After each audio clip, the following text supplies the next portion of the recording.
Đấy nhỉ, chợ lô phổ thông kia phạt man cả lò nhỉ cha và bốn lô ram yêu anh ta bỏ đi khen à nhé bỏ đi khen kia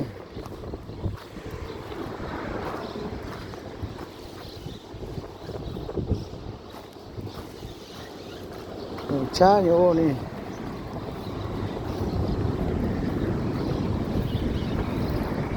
cái trên đường xa nhiều nè cú nhớ lô bỏ chứ ta luôn ê cái xe mà tay lôi có lòn ta nè cú nhớ ta luôn nè trên nhớ ta luôn nè nè bỏ nhớ thở ra tại đi ê có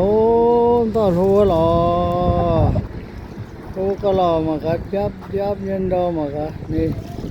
đây một cái đấy ô hô tao này nhận biểu phơi khoáng dùng chi nè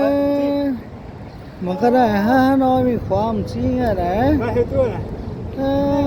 này nó mới hiểu thì bữa chỉ hạ với tôi này sao này chính bật kia nè nhận duy nhận này mình khoáng chi nè đây cái gì một cái thôi tí rồi chụp chết tới tóm rồi rồi có lò vào ok lấy gì gì